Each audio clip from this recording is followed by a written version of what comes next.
Good evening, everybody. Welcome to Unlocking Lore, the storytelling live podcast, you could say, in which each week I will be giving you a story from the rich folklore of world tales of the Celtic world. My name is Maria. I am a storyteller. I am a professional crochet artist. You can follow me on Twitter. I am known there as Unlocking Lore Podcast or as the Geeky Crochet. That is my personal Twitter. And I'm really happy to see that somebody is listening. So tonight's tale is actually a very, very long tale. It's a very long tale, which I will be starting off very, very like right now because it's one of my favorite stories. And I just want to say hello to, good morning, Sam Mathai. I hope I'm not butchering your last name, if it is your last name. Good morning, Sam, all the way in Dubai. Thank you so much for all the support that you give me on Twitter. It really means a lot. As a independent artist, working my way through the world is not easy, and every little bit helps. So without further ado, let's get started.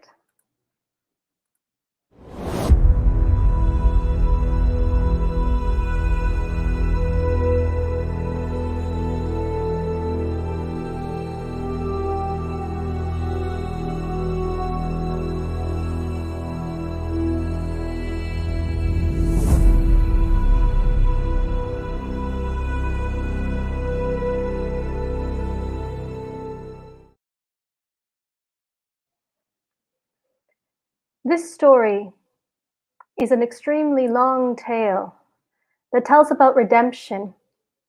It tells about a mistake, you could say you could screw up, but with hard work, dreams can come true. This is the story of East of the Sun and West of the Moon. Once upon a time, there lived a man, and he had a farm with which he fed his extremely large family. It was a happy family, but it was an extremely poor family. He loved his sons and his daughters, and they helped around in the house, and his wife was ever so attentive. The good thing about this is that all the children were absolutely beautiful.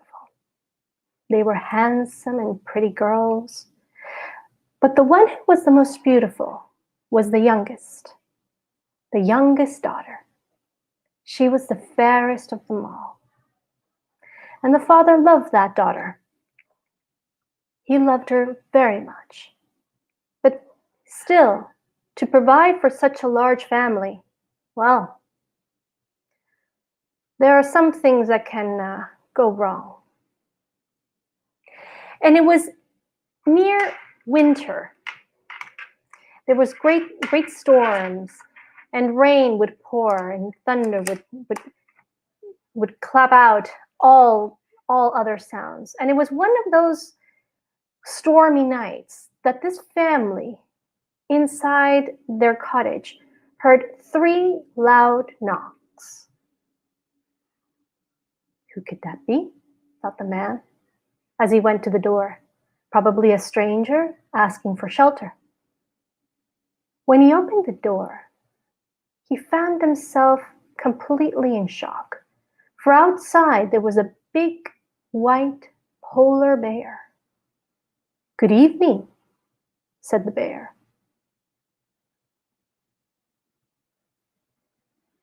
"Good evening," said the man after a while, after he found out that the bear could talk.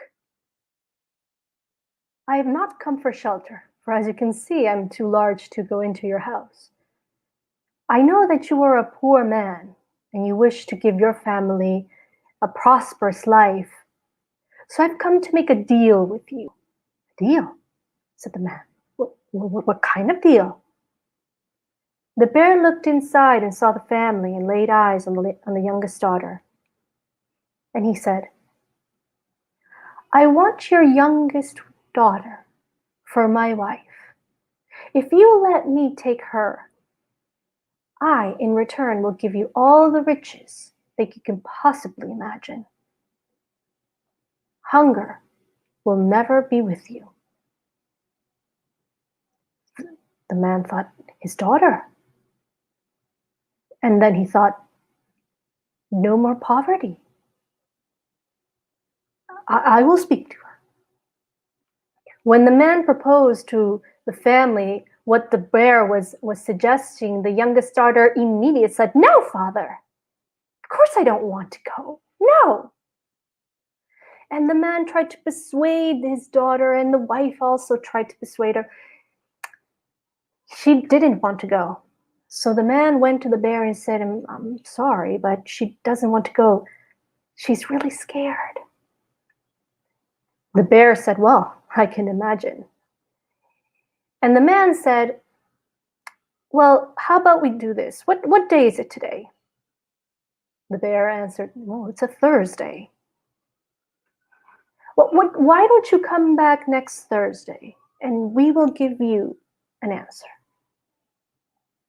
Fine, said the bear, and off he left. That week, the man and the wife and the children were all pestering the poor young girl. She didn't want to go until finally she said, think of all the riches we will have, and you will be provided for. If you think that this bear can give us so much wealth, how much wealth will he give you? You will be able to live as a queen, he said, until finally the girl accepted. And she bundled her things that Thursday morning. She put all her rags in a bundle and waited. As the evening came, there were 3 knocks on the door, and the bear was outside. The girl grabbed her bundle and went out. I'm ready, she said. You're not scared? The girl stood up straight and said, no, I'm not. Then climb on my back. And so she did, and off they went. And they walked on and on and on. They came to a forest and they entered it. And the bear softly was walking. The girl grabbed tight to that coat. It was a warm coat, a soft coat. It wasn't grizzled or it wasn't coarse, but it was very fair, very fine. When they came out of the forest, the bear came up to a steep hill. The girl looked up and thought, we're going to climb this? But the bear just stood at the foot and tapped its paw on the lower side. And the door opened, and in they went. And instead of finding earth and roots coming out, what they saw put that girl in complete and utter, without speech. She was completely speechless. She gasped, because on the other side of that door, there was a beautiful land. Such a gorgeous land with trees and flowers, and on the upmost part, highest part of a hill, stood a castle that was so beautiful, gleaming in the sun. That's where I live, said the bear, looking at the girl. The girl looked down at the bear and said, wow, it is beautiful. and inside the castle they went. In the hall, the girl jumped down from the bear's back, grasping her bundle of rags as if that was the last thing that she would ever see. She was scared, but she didn't want the bear to know that. He turned around and said, "Everything you see here is now yours. This place, you can go anywhere you want. I will sometimes accompany you, but if you ever need anything, the only thing you have to do is think and ring this silver bell." And the bear gave her that bell. And he left her. She looked around and said, "Where do I go? And I'm so hungry. It's been such a long day." And she rang that bell thinking, oh, how much I would wish to eat something delicious. And when she opened her eyes, she was no longer in the hall, but in a vast dining room with a chandelier and chairs and ever so many dishes, a feast fit for a queen. She couldn't believe how much food there was. And she sat down and she started to eat everything. It was so delicious. And I don't know if it happens to you, but when you eat delicious food, you get a little bit drowsy afterwards. And that's what happened to her. She got drowsy. And it was a long, tiring day, and she wanted to sleep. So, when she finished, she got up, she left that dining room through one of the doors. She came back into another hall, took out that silver bell, thought, I want to know where I sleep, and rung the bell. She closed her eyes, and when she opened them again, she was in a beautiful bedroom, fit for a queen. Canopy beds with golden tassels and sheets made of silk. And when she touched them, it was so soft, so enticing, so cozy. She put her bundle of rags in one of the chairs that was near her bed. And then she went into one of the rooms and she found a beautiful bathroom. Now, I've never seen a royal bathroom, so I'll just let you know that it was, and I'll let your imagination think of the rest. After she took a long bath, she got up, she put on her rags, her pajama rags. She climbed into bed and she fell asleep. Now, she didn't know how long she was asleep when all of a sudden she woke up. She was woken up by something. Or maybe it was someone. It was.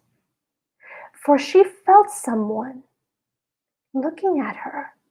And then she felt someone lying next to her. It was a man. She got tensed up. A man sleeping with her. But somehow, I don't know if you felt it, but when you meet somebody and they look you in the eye and you say, this person is good. That's how she felt. She didn't know how she knew, but this man was a gentleman. And she knew he would do her no harm. So with that thought, she relaxed. She heard the man falling sound asleep until she too fell asleep. The next day, when she woke up, she turned around to see if anybody was there, but nobody was there. Strange. Where did he go? What happened? Maybe she would find out later. When she got up, she looked up for her own clothes, but she found that they had disappeared completely. And instead, she found beautiful silk dresses. Obviously, she put them on. She went down to breakfast, and then she was walking around the garden all day until lunchtime. And that's where when the bear appeared. He asked her if she had a good night's sleep, and she said, "Yes, I slept like a log. It was so tiring." "Yes, I can imagine," said the bear. And he looked at her. But it wasn't a fierce, aggressive look, but it was a look full of kindness, of gentleness. She kind of shied off and looked away. And then they started talking, putting her at her ease. And that's how she spent her days. Sometimes the bear would accompany her, show her around the castle. Sometimes they would take a stroll in the garden. Sometimes she would be alone.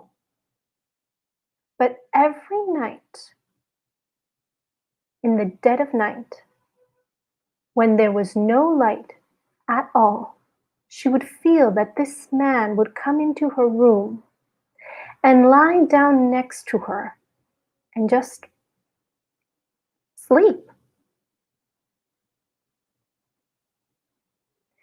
The weeks went by,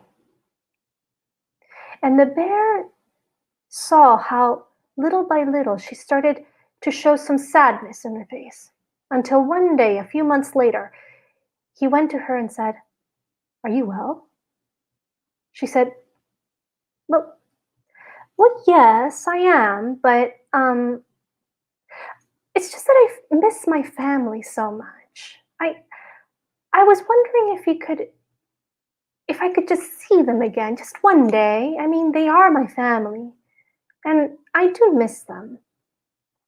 And the bear looked at her and said, "You really want to see them? That's not a problem, on one condition." The girl said, "Well, name it." "You must never, ever get your mother to talk to you alone. And if she does, you must never, ever tell her of what you do and what happens here. If you do, all will be lost. There will be a great catastrophe." The girl thought about it, and she agreed. She gave her word. "Very well," said the bear. "Tomorrow morning we leave." The girl was so excited that she would finally see her family. She went to sleep that night. She felt so happy and so excited that she didn't even feel the man that came, just like all the nights before, and laid down next to her and slept with her. In the morning, they set off. She climbed up onto the bear's back, grabbed his fine, soft hair, and they walked. Mid-morning, they arrived at a huge mansion, and she said, "Well, who lives here?" The bear looked around and said, "Your family. I promised them that they would be rich." The girl gasped in such amazement. "They live here?" And then she saw how her mother and her father, finally dressed in great clothes, came out and rejoiced to see their youngest daughter dressed like a queen. They went down and they grabbed her and they hugged her and they kissed her each cheek. They were so happy. And out came brothers and sisters looking their best. Wow, what a difference. From the rags that they used to have, from the farm that everybody had to work just to have some food. The bear told her, "I will be coming for you in the evening." "Thank you," said the girl. And he left.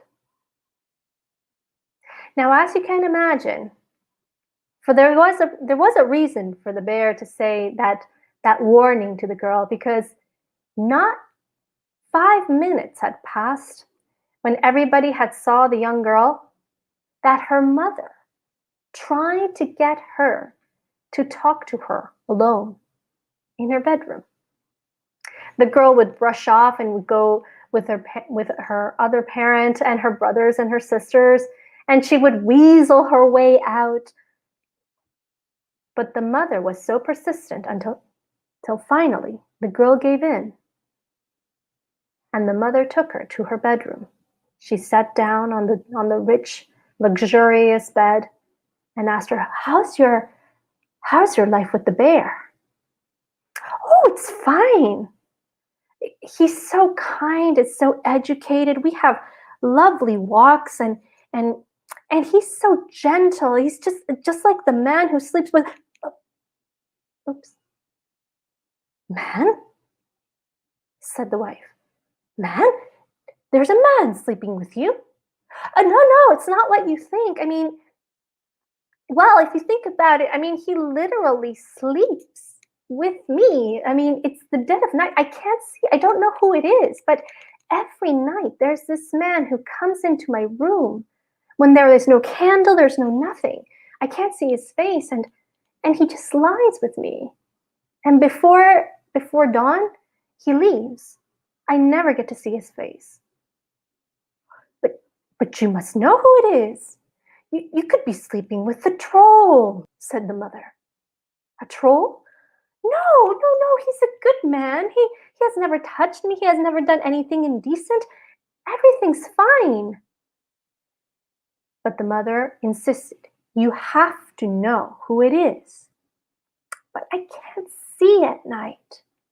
So the mother took out a tallow candle that was made out of animal fat, not from wax that was from the rich. No, she had a tallowed candle from her previous poor days, and she gave it to the girl and she said, when he's fast asleep, turn on this candle, light it, and see who it is. He can't be sleeping with the troll. So the girl took the candle and hid it. Okay, said the girl. In the evening, the bear came for her. The girl got onto his back, grabbed on to his fur, and they left. The bear asked, did your mother get you to talk? Well, said the girl, well, I can't lie to you, yes. And did you tell her?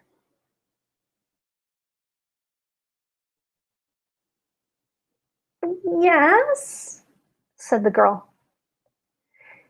Then you must not heed her advice.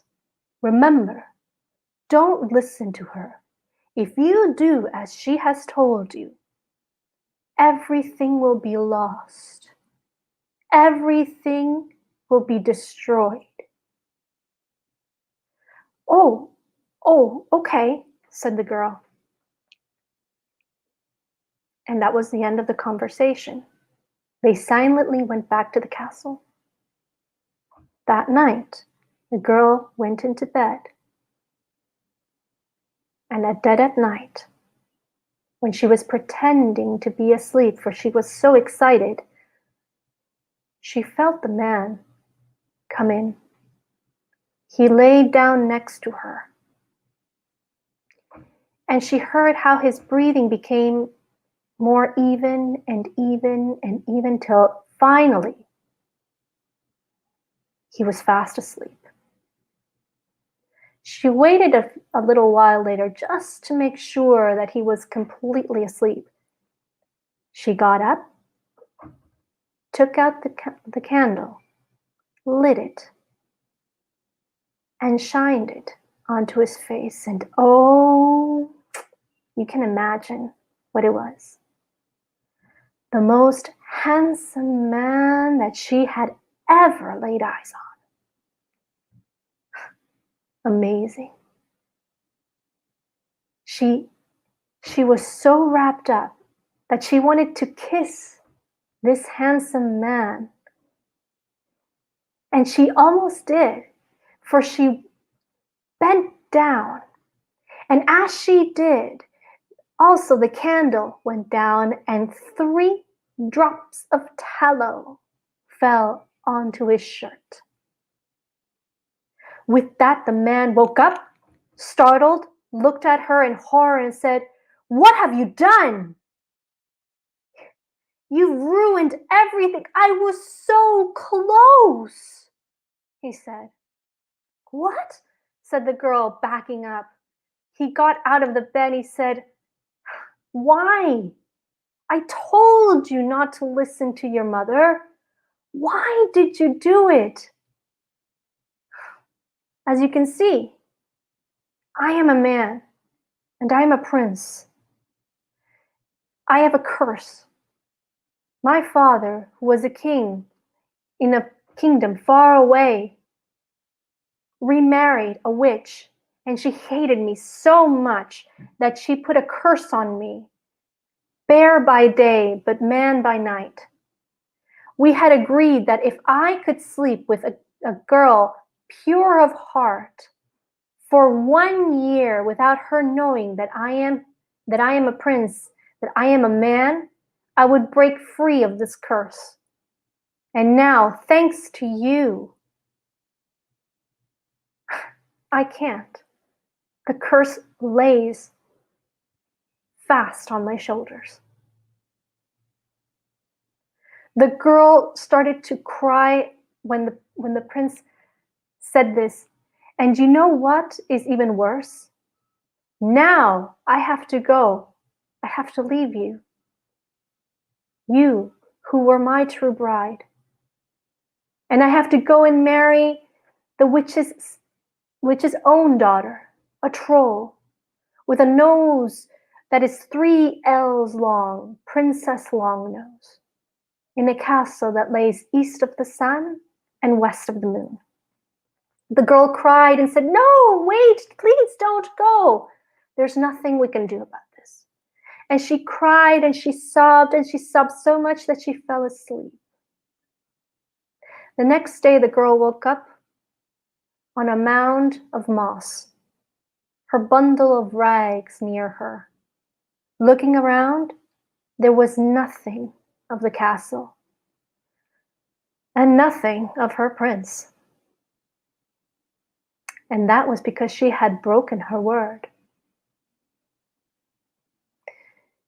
She decided that no, she must find this castle that lay east of the sun and west of the moon. So she started her journey. And she walked and she walked and she walked until she had destroyed 1 pair of shoes, and she bought another one, and she walked and she walked and she walked until she finally found a very trodden down cottage at the edge of a cliff. And outside there was a woman, a hunchback, who was playing with a golden apple, tossing it up and down. And she said, "Hello, my dear." I said, "Hello. Would you possibly know where east of the castle that lays east of the sun and west of the moon is?" The woman looked at her and said, "Huh. So, you are the one that the prince should have married." "Yes, I am she," she said. "Well, I can't help you because I don't know where the castle of east of the sun and west of the moon is, but maybe my neighbor can help you." The girl thanked her and said, "Oh, well, wait a second, young lady. I'm going to give you something." And the woman gave her the golden apple. She said, "You never know. Now take my horse. She will take you to my neighbor. And when you're finished, give it a tap on the left ear and it'll come back to me." The girl thanked her, got onto the horse, and the horse sped off until she came to another cliff with another cottage and another old woman. And she was combing and carding with a golden card, the things that we would comb wool in ancient days, and it was gold and beautiful. And the girl went up, she got off the horse, patted on the left ear, the horse went back, and she went to the old woman and said, "Excuse me, would you happen to know where the castle of east of the sun and west of the moon is?" The woman stopped her combing, looked up at the girl and said, "Oh, so you're the one the prince had to marry." "Yes, I am she." "Well, I'm sorry, but I don't know where the castle is, but maybe my neighbor might know. Take my horse. He will take you to my next neighbor, and take this golden comb. You might find it useful. You never know." The girl thanked her for the present, got on the horse. The horse sped. And run, run, run it did until the next cliff, with a cottage and an even older woman. And she was spinning on a spindle wheel, a golden spindle wheel. And the girl got down on the horse, tapped it on the left ear. The horse went back and went to the woman and said, "Excuse me, would you happen to know where the castle that lays east of the sun and west of the moon is?" The woman, with great difficulty, looked up at the girl and said, "Oh, so you're the one the prince had to marry?" "Yes, I am she," said the girl. "Well, I'm sorry, but no, I can't help you because I don't know where the castle is. But you know, my good friend the East Wind might know. So why don't you take my horse? It'll take you to my friend's house, and when you're finished," the girl said, "Yes." "Tap it on the left ear." "Oh, yes, of course, yes." "Tap it on the left ear, he'll come back to me. And here, take this spinning wheel. You never know what could happen." The girl thanked. The old woman got on the horse, and the horse went. She got to a nice house. She got off the horse, tapped it on the left ear, horse went back. She wrapped up her courage, knocked on the door, tuck, tuck, tuck. "Yes, who is it?" And a man opened the door. A nice bearded man said, "Hello, who might you be?" "Excuse me, you wouldn't happen to know where the castle that lays east of the sun and west of the moon is?" The east wind looked at the girl and said, "Ha, so you're the one that the prince needed to marry." The girl nodded. And she said, oh, I'm sorry, but I don't know. I've never blown that far. I'm kind of the weakest of our four brothers. Go to my brother, the West Wind. I'm pretty sure he might know." So the East Wind grabbed the girl, put her on her back, and they blew off to the house where the West Wind was. And the East Wind knocked on the door and said, "Brother, are you there?" And the brother, who was a little bit more robust, came out and said, "Oh, well, my brother, what are you doing here?" "Oh, brother West Wind, I'm here with the girl that was supposed to marry the prince, and now she's looking for the castle that lays east of the sun and west of the moon. Do you know where that is?" "Oh, I'm sorry, no, I've never blown that far," said the West Wind. And the two brothers looked at each other and said, "Well, don't you think that our South Wind brother might know?" And the East Wind said, "Yes, well, just leave her with you, and you go and take her to the South Wind. Maybe he knows." So the West Wind grabbed the girl, and he blew all the way to the South Wind's house. He said, "Knock, knock. Who's there? Guess who?" "Oh, that's not how the joke goes." "Oh, well, brother, I'm here with the girl who was supposed to be the true bride of the prince, and now has to marry the troll princess with the nose 3 elves long. You know where the castle that lays east of the sun and west of the moon is, where all these people live?" And the South Wind came out and said, "No, no, I'm sorry, I don't know." But you know what? Let's go to our brother the North Wind. He's the strongest of us all, and he may have blown there in one of his, journeys. Let's go. And the South Wind took the girl, and he blew and he blew and he blew all the way to the house where the North Wind was. And when he came down, he knocked on the door, and a big groan came out. Who's there? Oh, brother, you don't have to be so grouchy every time we come to visit you. It's me, your brother, the South Wind. And out came a big, huge, burly man, the North Wind. Well, what do you want? Don't be so grouchy, North Wind. We know you have a heart of gold there. Ugh, grunted the North Wind. And who's this? This is the girl, the true bride of the prince, who now has to marry a troll princess with a nose 3 L's long. Ah, yes, said the North Wind. Princess Longnose. I know her. So the South Wind looked, hopefully said, so, you know where the castle that lies east of the sun and west of the moon is? I know, he said. I blew an aspen leaf once, and it's so far that I had to rest several days before I caught my breath. And, would you take her? The North Wind came close to the girl and peered into her eyes. You're the true bride. And the girl meekly nodded. I'll take her.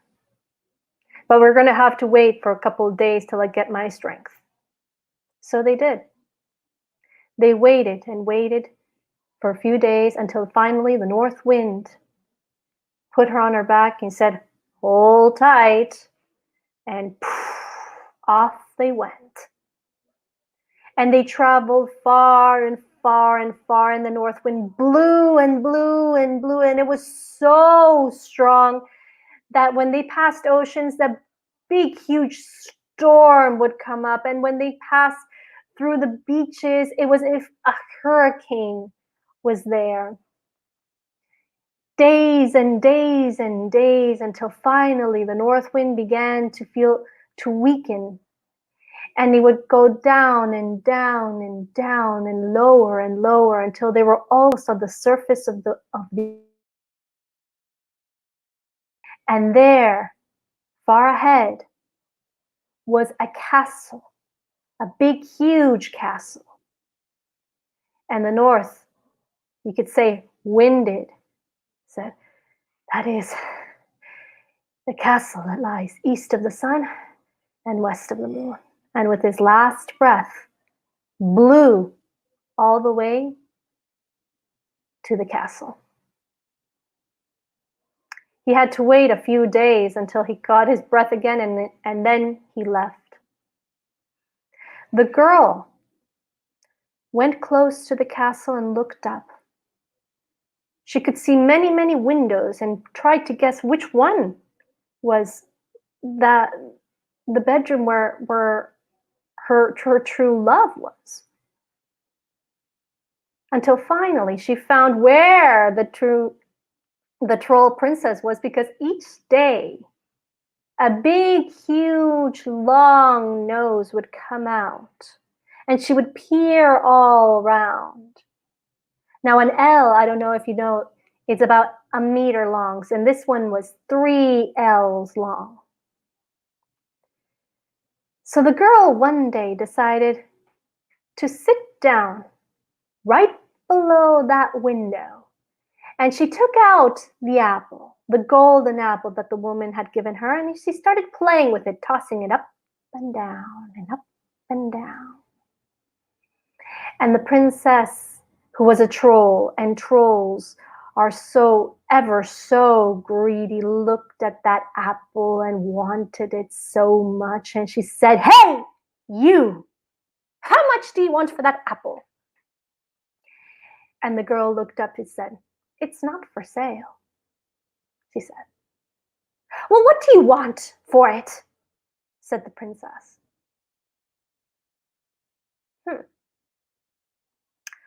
I want a night with your fiancé, said the girl. With my fiancé? Shameless! The cheek of you! But greed had taken hold of that troll's heart. She finally said, Fine! I'll take it. The princess ran out, grabbed that apple, and shut the face of the girl. But trolls are trolls, and you should never trust a troll. That night, the troll had given the prince a sleeping potion so that nothing would wake him during the night. And when that girl came into his bedroom, she shook him and she cried and she pleaded, Wake up! Wake up! It's me! She said. Nothing could wake him up. She cried and she begged and she pleaded, but nothing would open his eyes. Until finally, at dawn, the guards came and they threw her out. The next day, she took out the comb, that card, and started to card wool with it. Out of the window came that big, huge, long nose, and with it, a pair of greedy eyes. And the princess said, You, what do you want for that comb? How much is it?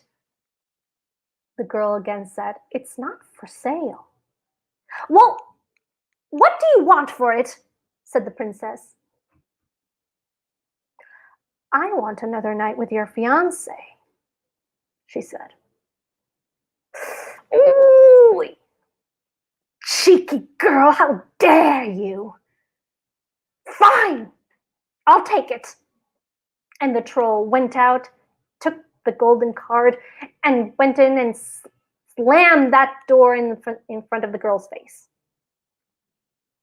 Again that night, the girl went into the prince's bedchamber, and she shook him, and she pleaded, and she wept, and did everything, but nothing would make him open his eyes. He was completely asleep. At dawn, the guards came and threw her out. One last gift, she thought that day, but there's still hope. Now, during the day, the prince was awake, and that day, he was walking around in the castle tower, and he heard some voices screaming, saying, Sir, your highness, how can you sleep? How cold is your heart? Do you even have a heart? And the prince looked and said, What are you talking about? There's this girl who's crying and saying that she is your true bride, and you don't even tell her anything. You don't wake up. I don't know anything about it. But the princess has been giving me 2 drinks at night. And the prince knew what was happening. So that night, he didn't fall into his trap, into the princess's trap. During the day, the same thing happened with the spinning wheel. The princess and the girl traded a night with the prince for the golden spinning wheel. In she went at night, and the prince grabbed the drink, and when the princess wasn't looking, threw it over her shoulder and gave her back that goblet. And he said, delicious. I'm going to sleep well tonight. That you will, my beautiful princess. said Princess Longnose. And that night, he pretended to be asleep, but when the girl entered, he turned around, opened his eyes, and they had such a reunion. And the prince told her everything that had happened. And he said, "Thankfully you came, for tomorrow is my wedding day. But this is the plan that I have. You remember that shirt that you dropped that tallow on?" "Yes, yes, of course," she said. "We're going to make this a grand plan." In the morning, the girl was thrown out. The prince woke up. And he went to his stepmother, said, "Stepmother, this is my wedding day." "Yes," said the stepmother, "of course." "Well, are you ready?" The princess is so excited. Said, "Yes, but you know, I have a shirt. It's one of my favorite shirts, and I would like to wear it for a wedding, for my wedding. And well, you know that somebody worthy has to marry me, so I want to give the princess a small, just a very small test. If she can do it, then I'll marry her." The wicked stepmother thought, "Well, fine." And the prince brought the shirt. Everything was prepared, a tub of water and soap, and the princess, with her dark eyes and her dark hair, dark face, and she was so gloomy. How dare he ask her to wash a shirt? But wash it she did. However, this tallow was not any tallow. As I said, it was made of fat of animals. And one thing that this tallow does was show the heart of each person. And the princess scrubbed and scrubbed and scrubbed and grumbled. How dare he? A princess washing a shirt? Princesses don't wash, and trolls don't wash anything. But each time she scrubbed, the towel would begin getting darker and bigger until finally the prince said, "Stop! What are you doing? You're ruining my best shirt." And the witch mother couldn't believe it. She pushed aside her daughter to me. And then she put it in the water and she scrubbed and she scrubbed. And if the princess made that shirt 50 times dirtier, the wicked witch, the wicked stepmother, made it 1,000 times dirtier. But she scrubbed and she scrubbed and she scrubbed until the whole shirt was completely black. "I'm not marrying any of you. You can't even wash a shirt," he said. And then he looked down and he saw the girl, said, "You there, come here. Wash my shirt," he said. And the girl came in. And since she was pure of heart, and that tallow showed the heart of a person, when she grabbed the shirt, put it into the water, when she took it up, it was crystal clear. It was crystal clean. The princess and the stepmother were angry, so furious that they started to grow and grow and grow and grow and grow until they burst. And that was the end of both of them. The girl and the prince hugged each other so lovingly. They took out all the prisoners who were good of heart, because one thing that trolls do not like are people of good of heart. They grabbed everything they could, all the wealth, all the jewels, all the gold, and they left that castle. And they went as far as they could from the castle that lay east of the sun and west of the moon. And that is my story.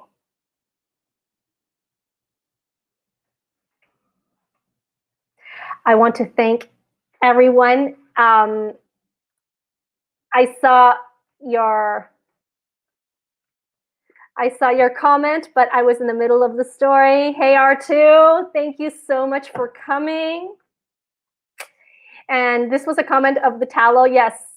I really don't know if it would smell like bacon, but well,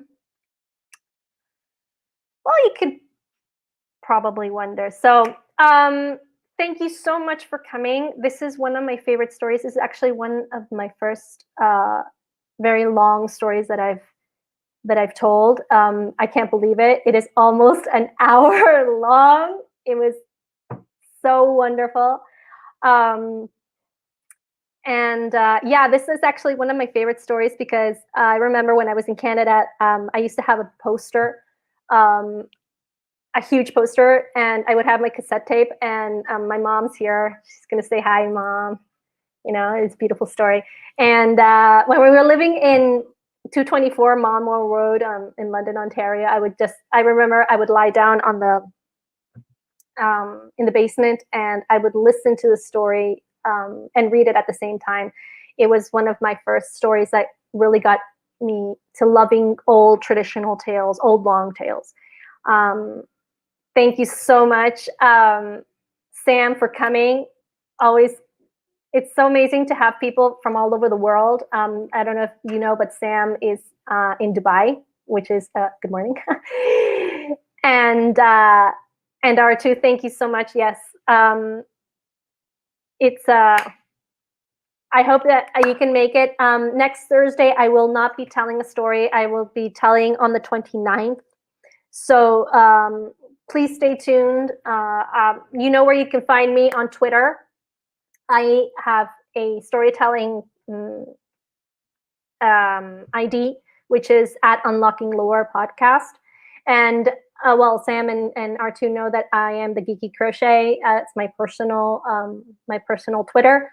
You can also find me on Instagram. My complete name, Maria Alejandra Gomez de la Torre. That's where I post my crochets. But yeah, and just stay tuned. I will be posting, and you will be knowing which story I will be telling. Okay, so good night, everybody. See you on the 29th.